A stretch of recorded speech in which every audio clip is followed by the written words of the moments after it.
Mimi the cat. Join Mimi's series for unlimited fun. Mimi, the main character. Her parents, Mr. and Mrs. Whiskers. Auntie Blossom and Snowball. And a kind policeman, Officer Paws. And now, let the adventure begin. सुबह की धूप aunty blossom के प्यारे से घर पर गर्मी की हल्की चमक दे रही थी, जो बर्फ से ढके हुए पेड़ों और एक अच्छे से साफ किए गए रास्ते से घिरा हुआ था। घर के अंदर ताज़ा बेक किए गए कुकीज की खुशबू हवा में फैल रही थी और आंटी ब्लॉसम किचन में एक खुशी से गाती हुई धुन में व्यस्त थीं। स्नोबॉल, उनकी प्यारी सफेद बिल्ली, लिविंग रूम में सोफे पर सिकुड़कर बैठी हुई थी और टीवी पर कार्टून देख रही थी। ऊपर की मंजिल पर अंकल ऑस्कर, आंटी ब्लॉसम के पति और एक प्रसिद्ध डॉक्टर शीशे के सामने अपना टाई ठीक कर रहे थे। वह स्टरलाइट अस्पताल में एक और दिन की तैयारी कर रहे थे, जहां वह कई सालों से काम कर रहे थे। अंकल ऑस्कर ने अपना स्टेथोस्कोप और ब्रीफकेस लिया और कहा, ख्याल रखना, मैं डिनर तक वापस आ जाऊंगा। स्टरलाइट अस्पताल में अंकल ऑस्कर ने अपने सहकर्मियों से मुलाकात की जैसे ही वह व्यस्त लाबी में घुसे। रिसेप्शनिस्ट मिस मेपल ने मुस्कुराते हुए उनका स्वागत किया, लेकिन उनकी चेहरे पर थोड़ी सी चिंता भी दिखी। गुड मॉर्निंग सर ऑस्कर, उन्होंने कहा। डॉक्टर ब्राउन आपको अपने ऑफिस में बुला रहे हैं। ऑस्कर का दिल बैठ गया। डॉक्टर ब्राउन, क्या कुछ गड़बड़ है? मुझे नहीं पता, मिस मेपल ने संकोच करते हुए जवाब दिया। ऑस्कर उनके ऑफिस की ओर बढ़े, जहां डॉक्टर ब्राउन, अस्पताल के डायरेक्टर, एक बड़े लकड़ी के डेस्क के पीछे बैठे थे। ऑस्कर, मुझे अफसोस है कि ऐसा कहना पड़ रहा है, डॉक्टर ब्राउन ने कहा, लेकिन अस्पताल को गंभीर बजट कटौती का सामना करना पड़ रहा है। अफसोस, हमें कुछ कर्मचारियों को निकालना पड़ेगा और आपकी पोस्ट खत्म की जा रही है। ऑस्कर चौंक गए। क्या? इतने सालों बाद? ये अस्पताल तो मेरे दूसरे घर जैसा है। डॉक्टर ब्राउन ने खेद जताते हुए सिर हिलाया। मुझे सच में खेद है ऑस्कर, ये पूरी तरह से वित्तीय कारणों से है। आपको एक सिवरेंस पैकेज मिलेगा, लेकिन ऑस्कर ने बाकी की बातें सुनने की कोशिश नहीं की। उनके गले में एक भारी सा गांठ सी महसूस हो रही थी और वह ऑफिस से बाहर निकल आए। उनकी कदमें भारी हो गईं जैसे ही वह अपनी कार की तरफ चल रहे थे। आंटी ब्लॉसम के घर पर स्नोबॉल अपने कार्टून देखकर हंस रही थी और उसे खबर का कोई अंदाजा नहीं था। आंटी ब्लॉसम किचन में थी, कुकीज के नए बैच के लिए आटा गूंद रही थी। जब ऑस्कर घर में दाखिल हुआ तो उसका चेहरा निराशा से भरा हुआ था। आंटी ब्लॉसम ने ऊपर देखा। तुम जल्दी घर आ गए? क्या कुछ भूल गए हो? ऑस्कर ने गहरी सांस ली। मैंने अपनी नौकरी खो दी, ब्लॉसम। आंटी ब्लॉसम के हाथों से आटा गिर गया और वह चौंकते हुए बोल पड़ी। क्या?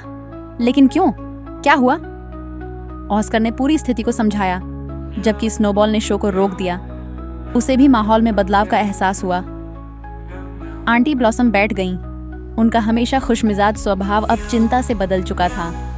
अब हम कैसे गुजारा करेंगे ऑस्कर? अस्पताल तो हमारी मुख्य आय का स्रोत था।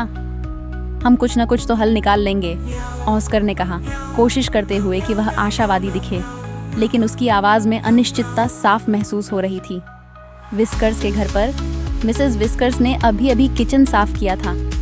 उसने अपने पंजों को पोंछते हुए सोचा, अब सब कुछ हो गया है। मैं अपनी बहन ब्लॉसम को फोन करती हूँ। कुछ दिन से बात नहीं की। वह अपने कमरे में गई, फोन उठाया और डायल किया। आंटी ब्लॉसम ने फोन उठाया। उनकी आवाज़ थकी हुई और परेशान लग रही थी। ब्लॉसम, क्या सब कुछ ठीक है? तुम परेशान लग रही हो, मिसेस विस्कर्स ने पूछा।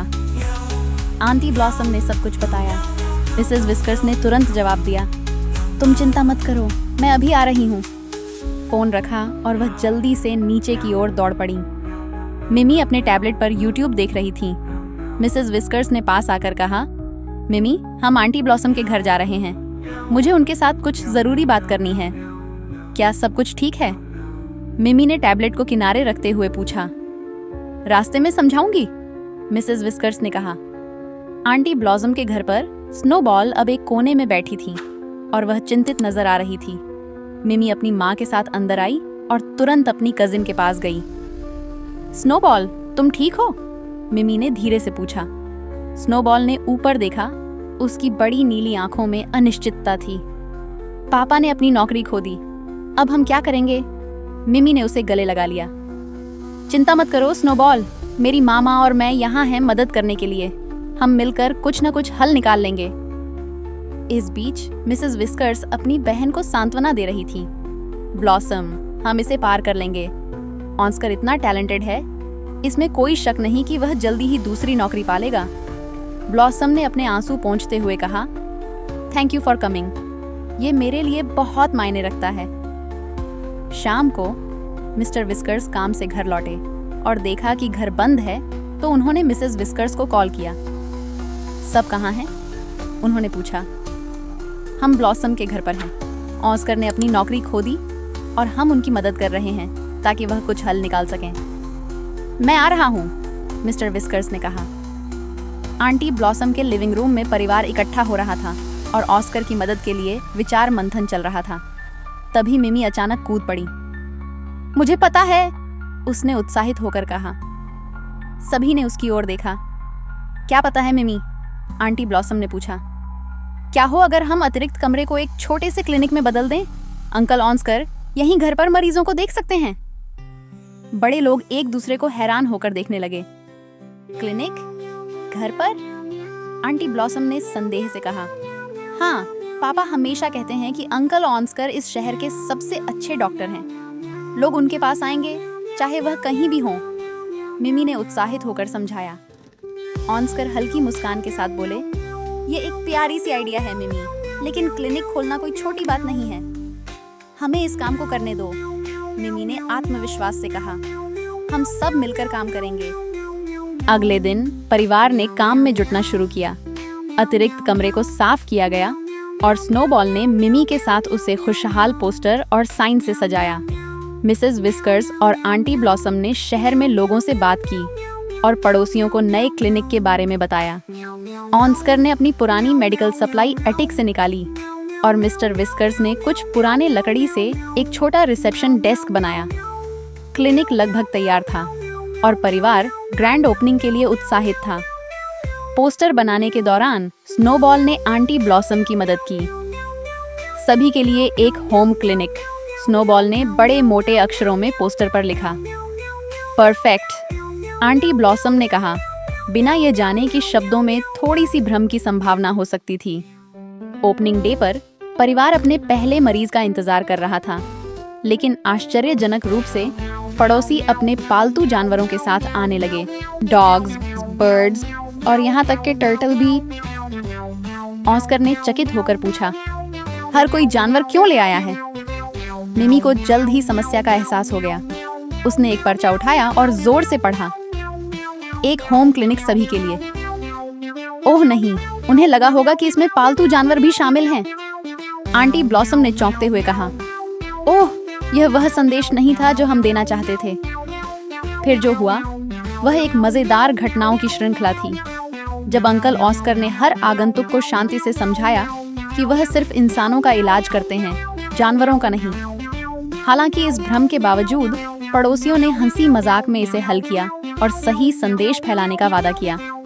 दिन के अंत तक परिवार थका हुआ था लेकिन खुश था और भविष्य में अपने संदेशों को ठीक से जांचने का संकल्प लिया। अगले दिन ऑस्कर ने अपना पहला असली मरीज देखा, एक पड़ोसी जिसका पंजा मोच आ गया था। परिवार ने क्लिनिक की सफलता का जश्न एक छोटी सी पार्टी के साथ मनाया। मिमी, तुम्हारी आइडिया ने हमारी मदद की, ऑस्कर ने टोस्ट उठाते हुए कहा। मिमी मुस्कुराई। ये सिर्फ मेरा नहीं था, हम सब ने मिलकर काम किया।